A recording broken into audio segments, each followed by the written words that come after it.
so you're celebrating 70 years. What was it like graduating in 1947, right after World War II? And I guess what was the climate of the world like? What was Mount Lebanon like? Mount Lebanon was a very high-spirited institution, and the classmates had an unusual closeness because we were in a little different situation. We were the people right behind the greatest generation. We lived through the times when our brothers and our cousins and our uncles and our dads sometimes were going off to war. And we were the people staying behind. We did have scrap drives. We worked on victory gardens. Right. Remember that stuff? I've worked on a victory garden. Yeah. Okay. It was a time when you took your oil for your bacon and your grease from your bacon and traded it for food stamps at the grocery stores. You were limited at how far you could drive because there were gas stamps, and what have you. Right. But I think we lived a pretty normal adolescence with it all. But it was just tinged a little bit by the greater picture of a huge war. Well, I remember that Mount Lebanon was always known for their cross-country team.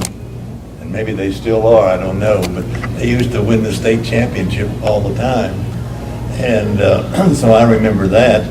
And then my mother always encouraged me. I was kind of a meek and mild guy when I was in school, and she finally got me to play on the tennis team. And I think Victor Doak, you remember Victor Doak was the coach. And I always wanted to play basketball, and at that time I remember Speed Clark was the coach of Mount Lebanon High School at the time. But I couldn't make the team.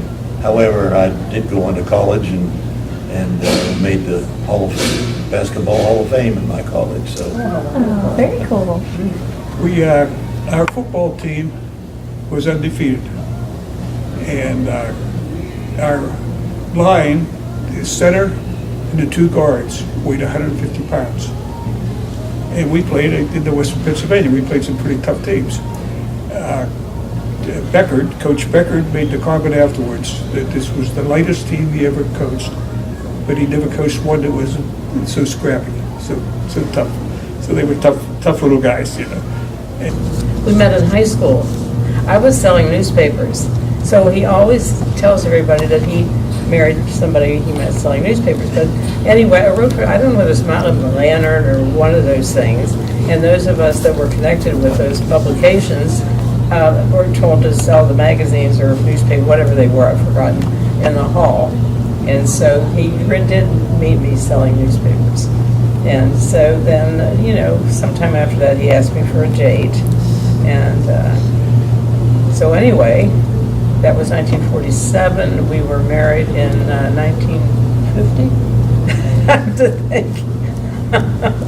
so long ago. When was that? So we've been together ever since. We were very lucky that we have all attended Mount Lebanon High School and have had the experience of growing up here.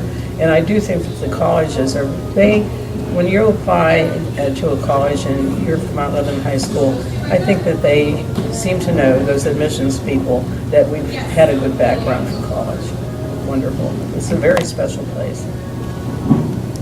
yeah, I would give some advice, which I give to my grandchildren now. Be the best you can be in whatever you do. Isn't that true? That's what the motto I've used throughout my life. It's a good one. It's very good. And my motto is seek perfection, settle for excellence. There you go. That's a good one too.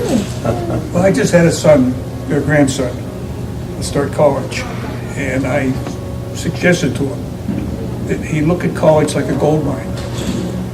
And the gold is knowledge and wisdom.